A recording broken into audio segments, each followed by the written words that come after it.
Welcome to the Good Old Days of Radio show. This is John Tifteller, your host, and we are on episode number 8 of a 10-week salute to novelist and short story author Cornell Woolrich.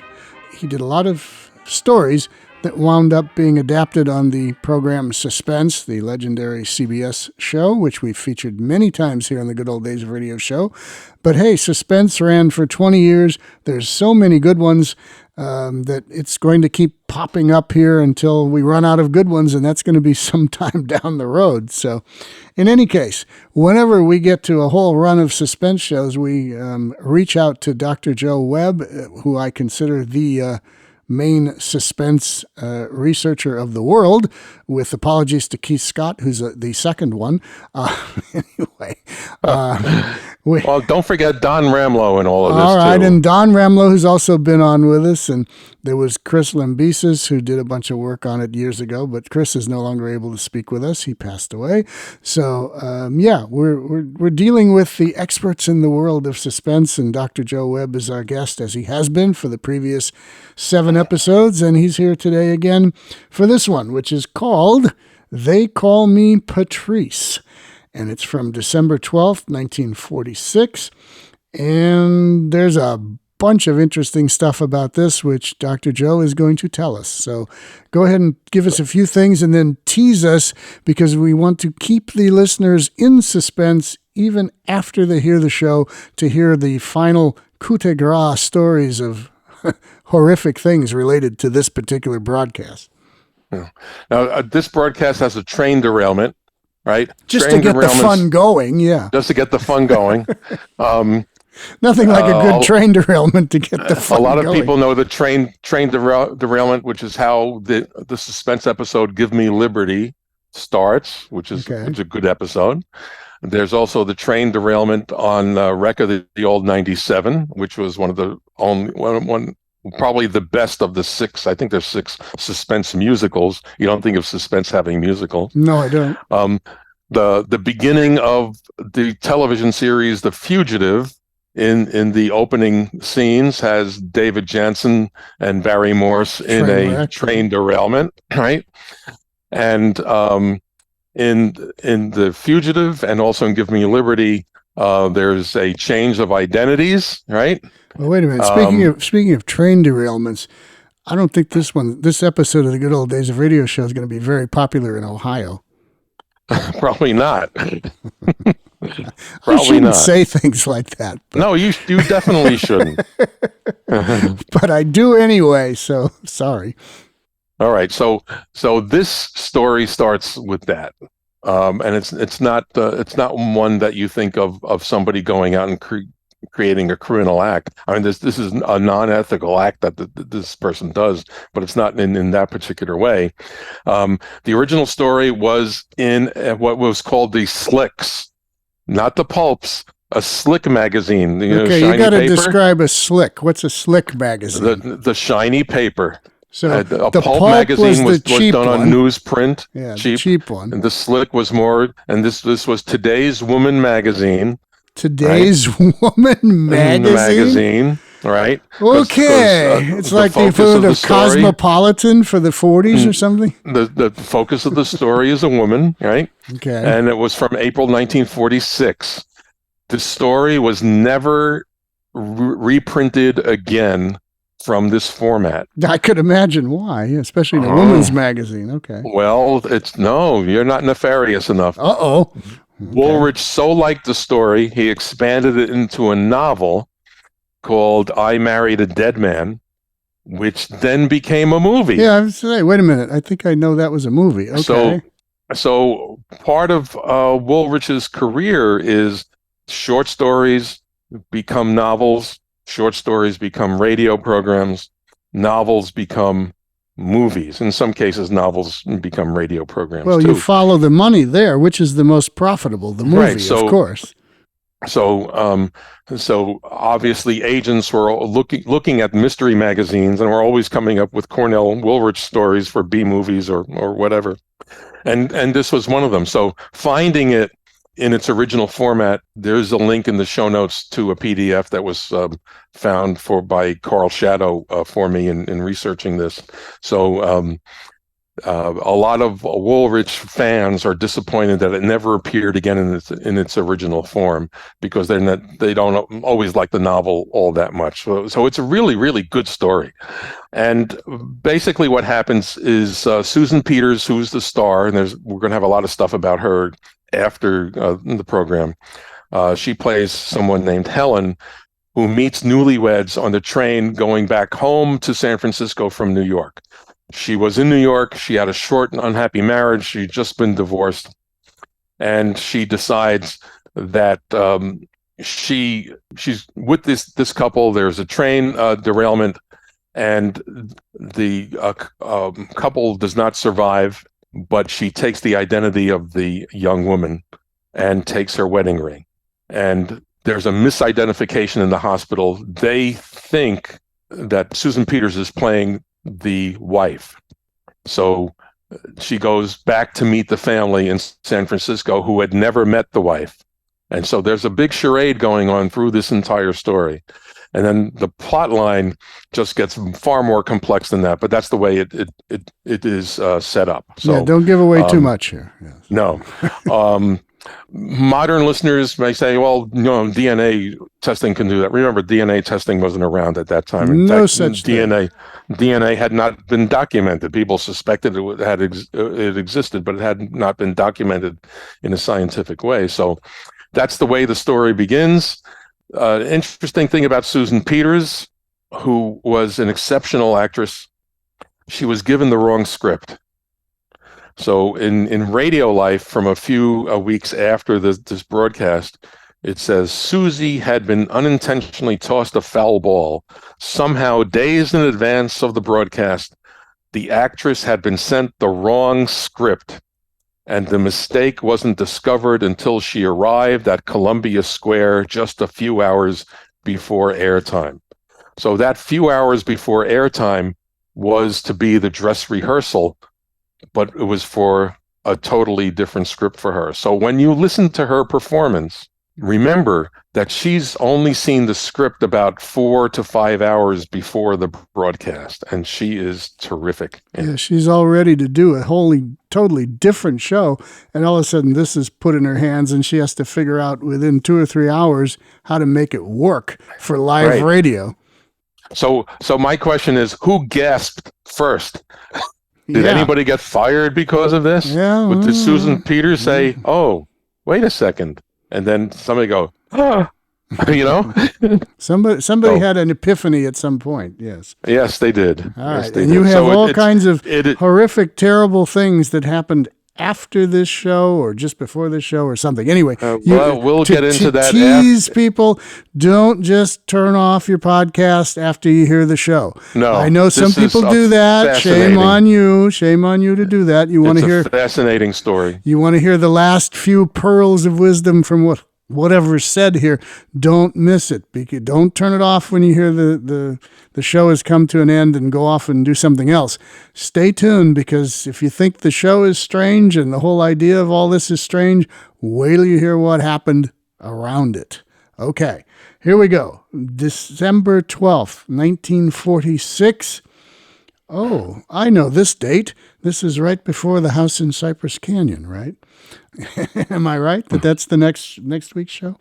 I'll have to look that up. I think it is, because I'm pretty good at these dates. Anyway, December 12th, people are going, what is he talking about? The house in Cypress Canyon. Okay, if you don't know that one of the all-time classic Suspense shows, I think we've already done it. If we haven't done it, we will do it. But anyway, ignore all that. It's the week before.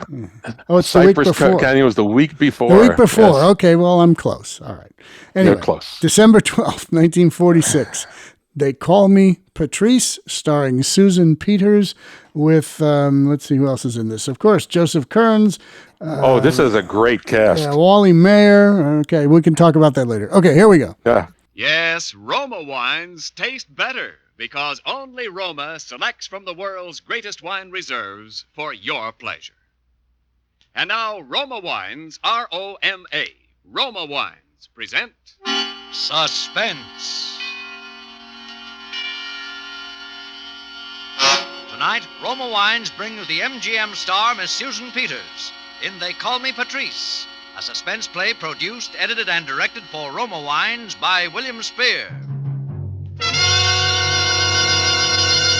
Suspense, radio's outstanding theater of thrills, is presented for your enjoyment by Roma Wines. That's R-O-M-A, Roma Wines. Those better-tasting California wines enjoyed by more Americans than any other wine.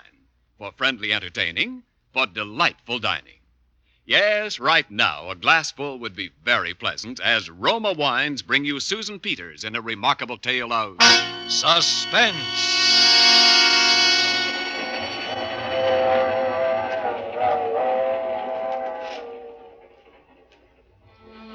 It was on the train that I first met Patrice. It was all over and done with, and I was on my way back to San Francisco.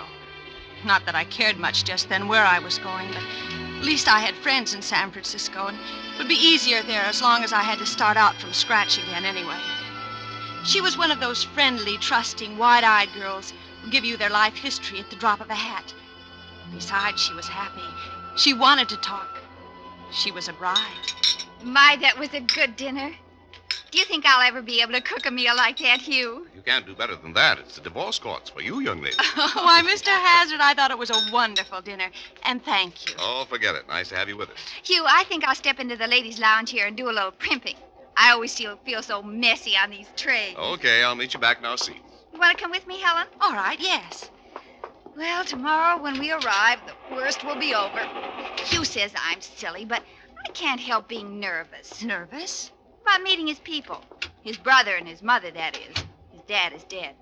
They're terribly wealthy, I guess. I suppose I'm a snob. That shouldn't make any difference, should it? It's nice, though. Oh, but they'll like you, don't you worry. But sometimes I'm afraid they'll expect that nothing less than a raving beauty is good enough for their Hugh. And I know I'm not that. Don't they even know what you look like? Not even a picture, isn't that awful? But you see, we were married in Europe. We were both working for UNRWA. And then we had a chance to get a boat right back home the next day. And all we had time to do was to send them a cable. And now I'm scared to death. Does your own family live in California? Oh, I don't have any family. Oh, I'm sorry. Oh, that's all right. It was a long time ago. Oh, would you mind holding my ring while I wash? I have such a horror of losing it. It slipped down a drain in Paris once, and they had to take out the whole pipe to get it back. Oh, it's a lovely ring. Isn't it? I told you we shouldn't spend so much money on a ring. But you know how men are sometimes. Oh, see what it says on the inside. Hugh and Patrice. That's nice. Try it on if you want to. Isn't it supposed to be bad luck? I mean to take your ring off. Bad luck? I couldn't have bad luck. Oh, my. My, this road is rough.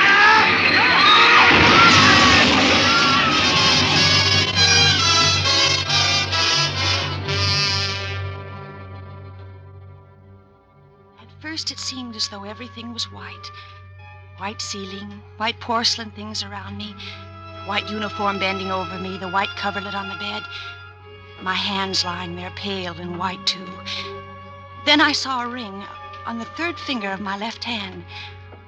I brought it up before my eyes. Things began to come back again.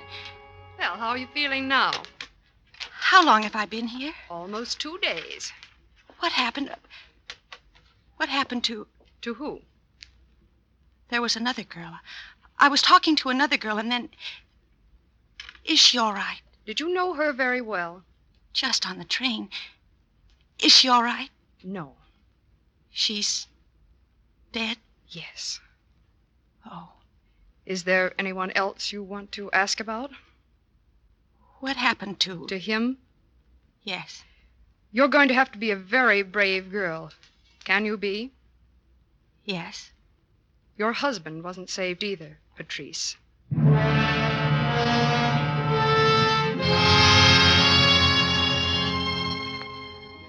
a long while, I just lay there thinking. I hadn't decided yet. I was just thinking. Things that she'd told me echoing around in my head. They're terribly wealthy. Never seen me, not even a picture. No family of my own. They're terribly wealthy. Terribly wealthy. The next afternoon, the nurse came in with a big bunch of flowers. Well, we're looking much better today. I feel better. Where did these come from? Do you think you feel well enough to have visitors? Visitors? Of course, you don't have to. Who? Well, can't you guess, honey? Oh, but I don't think that now, honey, it'll do you a world of good. I'm frightened. Frightened? But I've never seen them before. You haven't? Well, I declare. But don't you worry one little bit, honey. They're just the nicest folks you'd ever want to meet anywhere. I know they think an awful lot of you. Do they? I'll bring them in. Mrs. Hazard, you can come in now. Only just a minute or two, though. Yes, I understand. Patrice, I'm Hugh's mother. How do you do? And this is my other son, Bill. Hello, Patrice. Hello. My dear, you know, of course, we can only stay a minute this time. And I don't want to talk about anything that's painful to you. It's all right. I just want you to know that your loss, our loss, is something I hope we can overcome together. We both feel that, Patrice. Thank you. Now, as soon as you're well, in just a few days, we're going to take you home with us to Caulfield. And we want you to know that our home will be your home, always. Oh, I don't see how Now, you let us do the planning for a while, Patrice.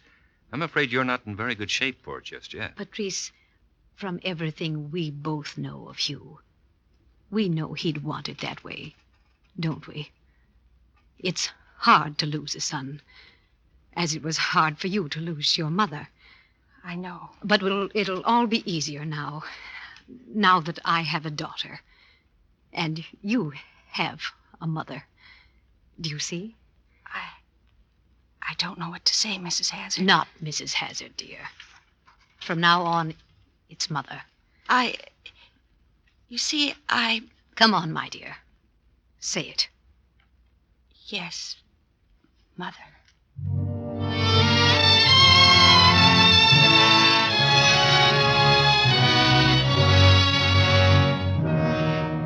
For Suspense, Roma Wines are bringing you Susan Peters in They Call Me Patrice by Cornell Woolrich. Roma Wines' presentation tonight in radio's outstanding theater of thrills, Suspense.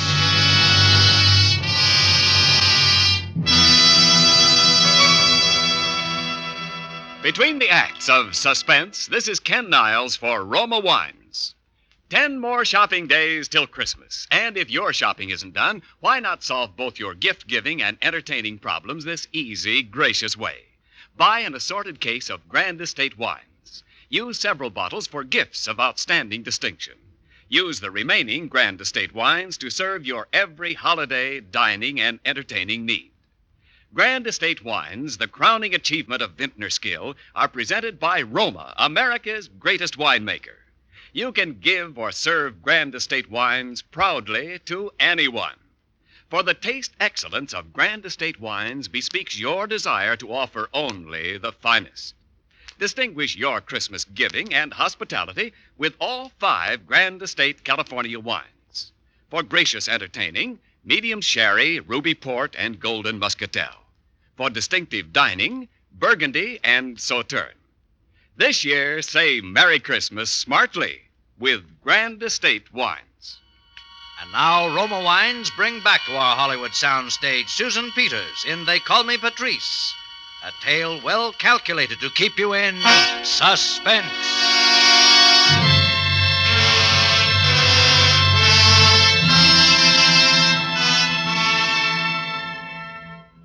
What would you have done?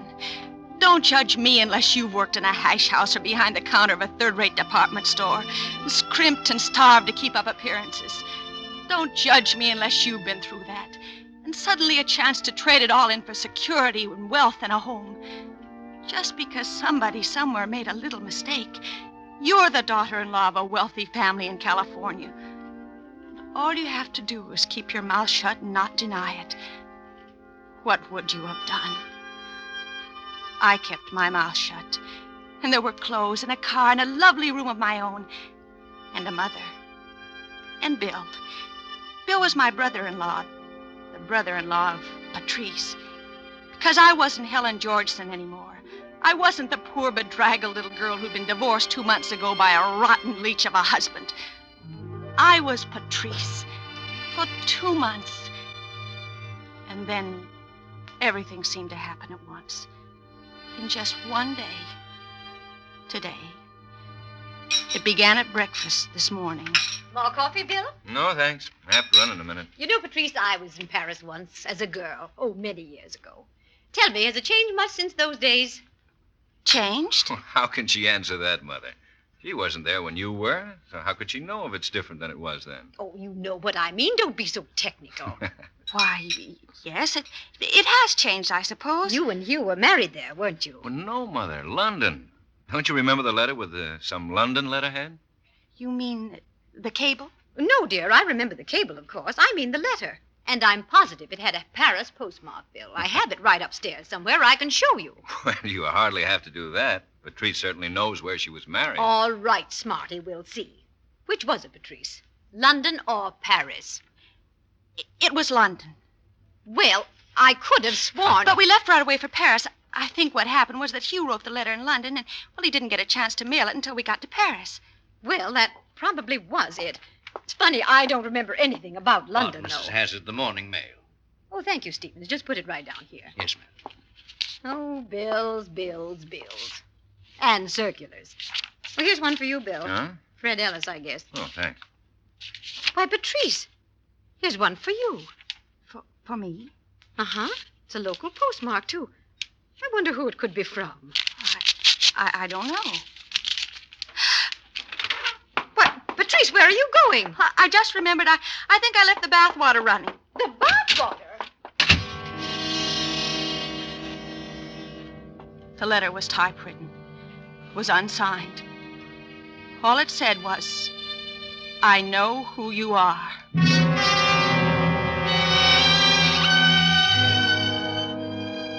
It was in the afternoon that I got the phone call. And the hours in between were almost worse than anything else that's happened. Wondering who it was that knew who I was. It was just by luck that I was downstairs when it rang. Hello? I'd like to speak to Mrs. Hazard, please. The younger Mrs. Hazard. This is she. Oh. Hello, Helen. This is Steve. Steve. Well, I'm glad at least that you remember me. I was afraid that, under the circumstances, you might have forgotten. What do you want? I want to see you. You know I can't do that. Oh, but I must. I want to hear all about it, the train wreck and everything. It can't be done. Now, Helen, I simply won't take no for an answer. You'll drive out of town along the lake road, and about 5 miles out on the left, you'll see a little bungalow with a green coupe standing in front of it. I'll be waiting. Look, Steve, Helen, for your own good, I think you'd better come. In fact, I know you'd better come.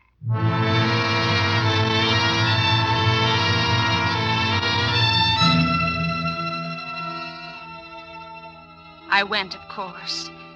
He hadn't changed. A little more run down at the heel, a little more cynical and sardonic than usual, perhaps. But he hadn't changed. Oh, no, he hadn't changed. And after I heard about the train wreck, it was comparatively simple. Oh, by the way, I identified your body. You owe me something for that, at least. Owe you something? Well, don't you think so? What are you doing, mental arithmetic? I'm wondering how I could ever have married a man who'd stooped to blackmail. Oh, come, Helen, let's not be emotional about this. You have a very nice thing here. I don't have a thing. They have the money, But you do have your own bank account, don't you? How much do you want? Now, I'm going to be very fair with you, Helen. The truth is, I just needed a little, just enough for a little business venture in Mexico. How much? Only $1,000. If you've neglected to bring your checkbook with you, I have one here. A check? I said I was going to be fair, Helen. Now, don't you see, when the check goes through the bank and comes back to you with my signature on it, you'll have evidence against me. I think you called it blackmail. Do you know another name for it? I think you're being a little unkind, considering that when you get that check back, you'll have permanent insurance against my asking you for any more. Now, here. Make the check out to me, Helen, not to cash. The name is Stephen Jordson, if you remember. I remember. Thank you.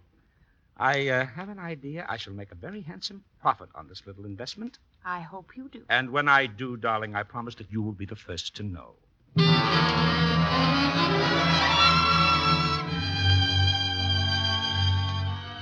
That should have been enough. Enough for one day. But I might have known that it wouldn't be. I might have known if I'd stopped to think that I was only getting in deeper and deeper. There was a strange car in front of the house when I got back. I tried to come in quietly for fear someone would ask where I'd been. The family was in the library and they couldn't help but see me. Oh, Patrice! Yes, Mother? Won't you come in a minute, my dear? Patrice, do you know Mr. Winthrop? I don't believe I do. Mr. Winthrop is our attorney. How do you do? Sit down, Patrice. Join the party. Yes, dear, we want you to hear this. It concerns you. Well, I think I've just about done my part. The rest of it's up to you two. All right. Shall I sign now? Well, I think you'd better tell Patrice first. Don't you think she ought to know? Well, tell her if you like. Perhaps I can explain it a little easier. You see, Mrs. Hazard is changing her will. Her will? Yes. Previously, her estate had been equally divided between her two sons. But now, since there is only one remaining heir, that is Bill, she is adding a codicil providing that one half of her estate shall now go to you. Well, don't look that way about it, Patrice. You're not doing anybody out of anything. I have the business Dad left me. No. No, you mustn't do it. Why, it was Bill's own suggestion, my dear. I don't want any part of it. Don't you see? She feels that way on account of Hugh. Well, I know, but... Patrice! You'd better go after her. Try to talk to her. All right. Patrice, wait a minute. Listen to me. Patrice, what in the world? Oh, you and your mother have been so wonderful to me. Well, why not? You're one of the family now. Oh, I don't deserve it, that's all. Listen, Patrice. Something I want to tell you. Very seriously. I'll admit that at first I wondered if you're coming to us, if the money had anything to do with it. I wondered about one or two other little things, but now I know. Because I know you, but changing the will won't really make any difference now because I... No, wait, Bill. Don't. You know, don't you? Bill, not yet. This isn't the time. I know it hasn't been very long, but I've got to tell you now. I love you, Patrice. I want you to marry me. Oh, Bill. Is it as bad as all that? I know I didn't say it right, but I see you every day, Patrice. I'm with you every day. I just... Why couldn't you have given me just a few more days? Then there is some hope, Patrice? I don't know. Patrice, is it the past? Oh, no. I've never really been in love. I've got to go now, Bill. You afraid I'd kiss you? I'm afraid I'll want you to.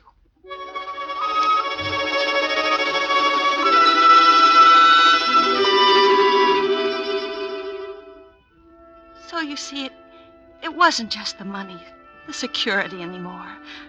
I'd have loved him if he'd been a pauper. This is it, he said. This was it, all right.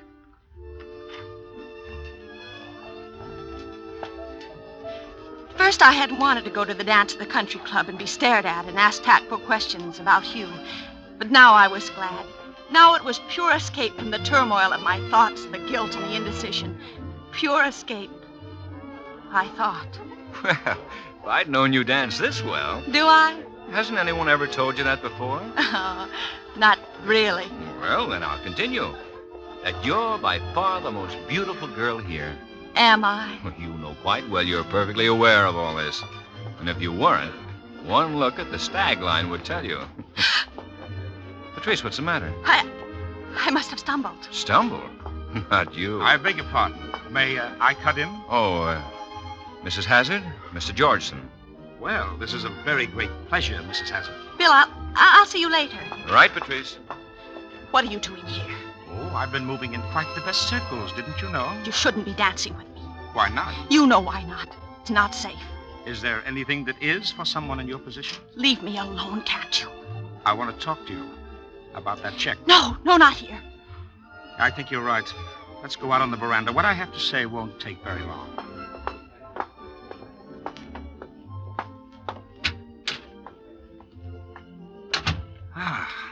Yes, I think it's much better out here. All right, Steve. What about the check? Oh, yes, indeed, yes. It's quite the nicest check I've ever had. In fact, I've still got it. Aren't you going to cash it? I'm afraid you weren't thinking very clearly this afternoon, Helen. Remember, I told you that once that check passed through the bank and came back to you with my signature on it, you would be holding evidence against me? Yes. Well, of course, if I don't cash it, If I just hang onto it, then I'm holding evidence against you. Quite damaging evidence, do you see? What do you want now? Helen, I'm afraid I'm not interested in a mere $1,000. Then give it back to me and I'll give you more, whatever I can. Oh, no, Helen, no. I have no intention of giving this check back to you. But do you see this envelope? Yes. You'll notice that it's addressed to William Hazard at his office so that you can't intercept it. It contains that check, and it's going into the mail tonight. You wouldn't, Steve. Oh, yes, I would, unless... Unless what? Unless you take a little drive with me that I've planned for tonight. It's not far, just to Hastings, but it's just over the state line, and there's a justice of the peace there. Justice of the peace? Yes, and he's going to make us man and wife all over again. Mr. and Mrs. Stephen George. Steve! No? Then I'll mail the check tonight. Why? Why do you have to do this? Mrs. Hazard, whom you've been calling your mother-in-law, can't last forever. And when she goes, of course, you'll inherit, I should estimate about $200,000. Under the law, as your husband, a third of that is mine. And for that kind of money, darling, I can afford to wait. How could you? How could you? You're the bride. I'll let you choose the time, but it must be tonight. Steve, there must be some other way. There isn't. It's tonight or I mail the check. All right. But late. It's got to be late. I see your point. 3 o'clock. All right. I'll meet you at your house at 3 o'clock. And be on time, Helen, because the United States mail is always on time. Oh, there you are, Patrice. Oh, well, good night, Mrs. Hazard. I've been looking for you. I wasn't too long, was I? No. Do you know that fellow, Georgeson? No, I... Well, I'm glad you don't. He's no good. Oh. It seems he's a professional gambler. Wasn't sure until tonight. But he's done some of our members out of quite a little money, including me. Bill, would you take me home? I'm terribly tired. Of course I will. Thanks. Patrice. Yes, Bill? Have you thought about what I said this afternoon? Yes, Bill. Well? I can't give you an answer now. Will it be soon? Yes, Bill. Soon.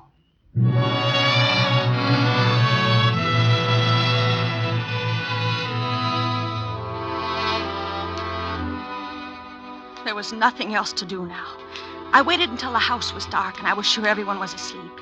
And then I slipped out and got the gun that I'd found one day in a cupboard in the garage and drove out to meet Steve. He didn't need to worry about my being on time. I was there right on schedule. Well. Come in. Anything you'd like to have before we start? Yes. I'd like to see the check. Why? Oh, I just want to make sure you still have it. Oh. All right. Here it is, right here in my coat. Helen, put down that gun. You deserve this. You deserve every bit of it.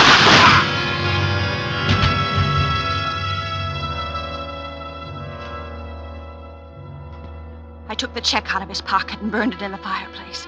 I threw the gun as far as I could into the lake. Then I drove home and let myself into the dark, quiet house. And although I had just killed a man, I slept like an innocent child.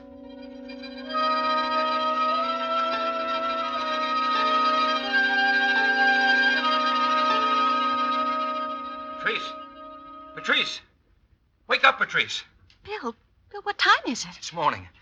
I'm sorry to wake you, but they'd only give me a few minutes. Bill, what's the matter? I've just been arrested, Patrice, for murder. Murder? I just wanted you to know from me, first of all, and tell you I didn't do it. No matter how bad it looks, I didn't do it. But they know I threatened him publicly about the money he cheated me out of, and the bullets were the same as for a German Luger I got in the Far East, and people around town knew I had. Although they haven't found the gun yet, and they found me out there. I'm going to have a showdown with him. The farmer that delivers milk came in just as I got there. Bill. Who? Georgeson. Stephen Georgeson. Oh, Bill. I'm afraid you'll have to come along now, Mr. Hazard. Darling, don't worry. But you know I didn't do it, don't you? Yes, Bill. I know that you didn't do it.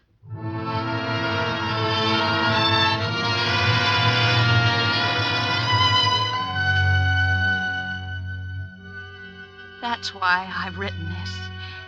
It's It's one of those things you read about in the papers. A signed confession. Oh, they've been terribly nice to me. Hired the best lawyers. They say maybe I won't get too bad a sentence.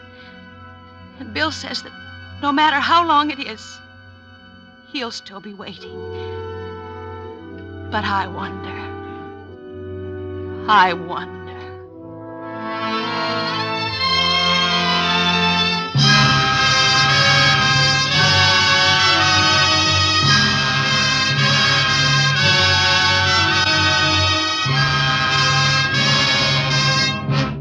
Suspense. Presented by Roma Wines, R-O-M-A, selected for your pleasure from the world's greatest reserves of fine wines. And now we bring back to our suspense microphone the star of tonight's play, one of Hollywood's finest young actresses, Miss Susan Peters. Thank you, Mr. Niles. I didn't know you cared. Why, Susan, you know very well that everyone on Suspense is mad about you.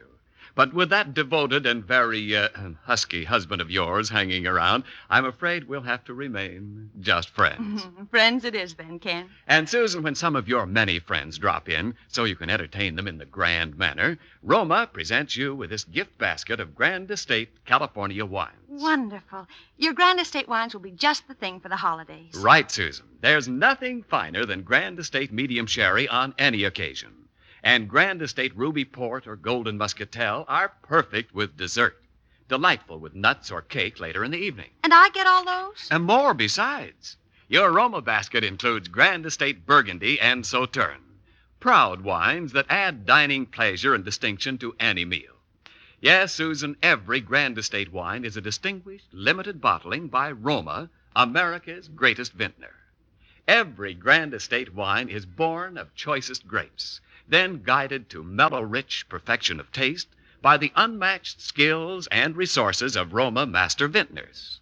When you serve Grand Estate wines, you enjoy the crowning achievement of vintner skill. Well, that's good enough for me, Ken. I hear that Joe Cotton is to be your star next Thursday on Suspense. That's right, and the play will be something rather special, we think. Next Thursday, you will hear the premiere of The Thing in the Window, the very newest thriller to come from the pen of Lucille Fletcher, who has written some of our finest suspense plays, including the one which is probably the most famous of them all, Sorry, Wrong Number. Well, that I'll certainly have to mark off as a red-letter day on my calendar next week. And now, good night. I've certainly enjoyed being with you all this evening. Well, thank you, Susan Peters, and thanks to Metro-Goldwyn-Mayer, producers of The Yearling, for arranging for you to be with us this evening. Next Thursday, same time, you will hear Mr. Joseph Cotton as star of Suspense.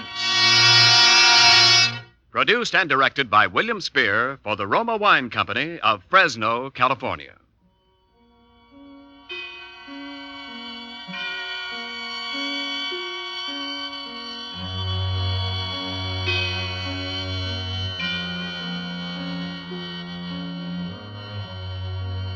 Stay tuned for the thrilling adventures of the FBI in Peace and War, following immediately over most of these stations.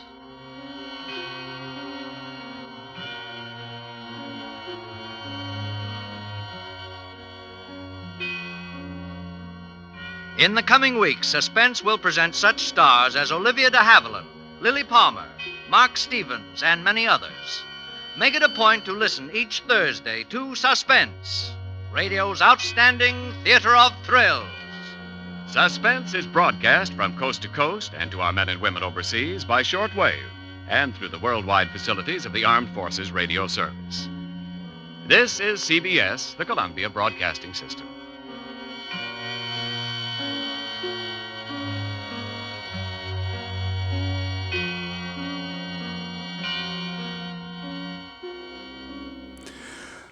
All right, what a strange and unusual tale of suspense we had there.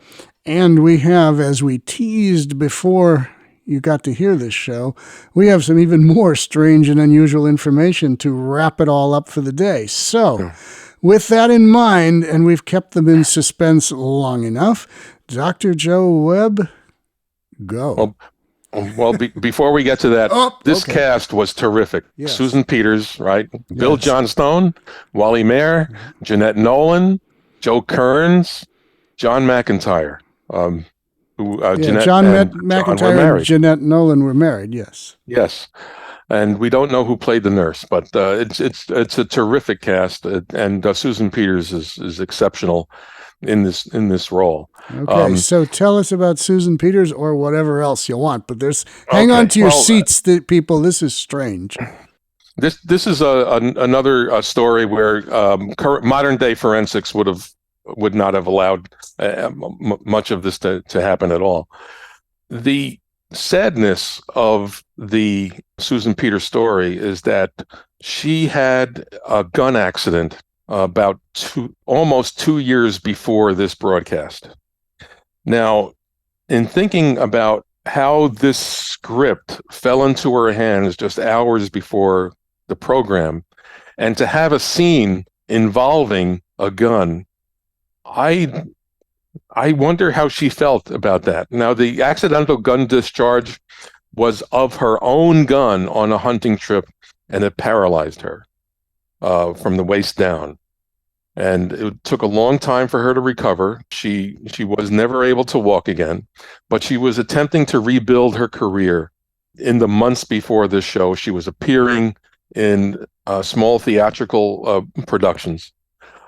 She was 23 years old when the accident happened. So she was really at the beginning of her career, and this terrible thing occurs. So at the time of the broadcast, she was 26. And her performance seems much more like a more mature actor than someone who is 26. But then I was thinking, as I started to research this and then listen to the story again as I was preparing my blog post for it, I'm saying, my goodness, do they realize that they gave a accidental gun shooting victim a script involving a gun in the story, where she actually fires a pistol and murders her ex-husband?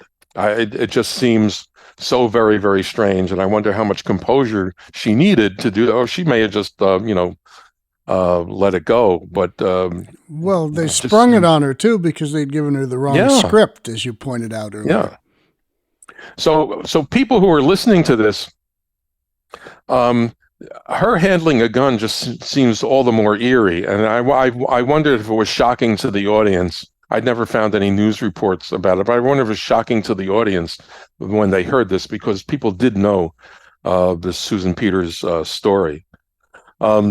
She had started to find some roles, and during the time of her recovery, MGM had kept her on the payroll, but she found her way onto television, and she was in a leading role in a soap opera about a lawyer.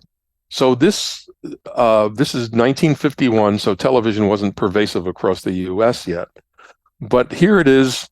You have someone in a wheelchair, a woman leading a law firm, which in the 1960s would have gotten a tremendous amount of coverage about how insightful and how groundbreaking such a role would have been in the 60s and 1970s. But here it is, she is doing this in 1951. And doing it in a wheelchair, right? In the wheelchair, on TV. Before Ironsides. Oh, yeah. Before Raymond Burr did his thing. Yeah. So the show started in 1951, lasted a few months. It ended that particular December. I think some depression may have come over her about her situation and her career, and she basically stopped taking care of herself as much as people wanted to help her, and she passed away at age 31. So a tragic ending to a tragic career cut short. Yeah, and when you hear her in this program, she is so very, very good. It just your heart breaks in a radio kind of way, I guess, that her career could not last longer. Did she appear on any other episodes of Suspense? I did pull up. I went onto Radio Gold Index, which is one of our favorite sites, and she did some Lux Radio Theater before the accident. Okay. She was also on Theater of Romance after the accident. She was in Johnny Eager on Lux Radio Theater, so that would have been after the accident. She did Suspense, and then in 47 and 48, she did individual episodes of Family Theater. She did 2 that we know of, and Radio Reader's Digest, and she was in Studio One. That could be one episode of that, but it was not. There's only 12 appearances documented here, and that's not unusual for people who were active in movies where they were just their main appearances on radio were on adaptations of the movies that they were in, or they were appearing as themselves as a guest, not in a drama. So she was on radio just a little bit, but it's a very tragic story. So we have to thank J. David Golden, who's been a guest on this show. We have to thank him for documenting. Yeah, you've heard of him. Everybody's heard of him. And we heard from him on the Good Old Days of Radio show. But anyway, thanks to him for documenting the other appearances of Susan Peters, because I had no idea. I'd probably have heard her before and never really paid much attention to her, but this one grabs your attention, and that's all that matters now. We got her attention. So. All right. Anything else on this one, Dr. Joe? No, that's it. Okay. So next week we will vary the program a bit. We're not going to hear an episode of Suspense. So what? Sorry. How can we escape from Suspense? By escaping. We're going to escape. And we'll test your knowledge on Escape, because, hey, I don't know what you know about Escape. I don't know a whole lot, except I like a lot of them. And this particular one I like a lot. I heard this years ago when Ken Greenwald made the first transfer of it from Pacific Pioneer Broadcasters archives. And I listened to this and I went, oh my, is this a great show? But anyway, that's for next week. It's all about voodoo, jazz music, and New Orleans. So you can see why I like it so much, because I like all those things. You're just going to New Orleans for the food, admit it. Yeah, well, actually, that is true. I don't go there for the other reasons. There are other reasons that some people go there, but not me. But I do go there for the food, and I go there for the jazz because I have some friends that play there and all that. So anyway, we don't need to talk about that. But next week is jazz, voodoo, and New Orleans, a great combination for a great program. So until then, this is John Tefteller in the Good Old Days of Radio show. Thanks to Dr. Joe Webb for appearing here again with all the great stories, especially this was a really heavy-duty one today. So thank you, Dr. Joe, and we'll be back next week.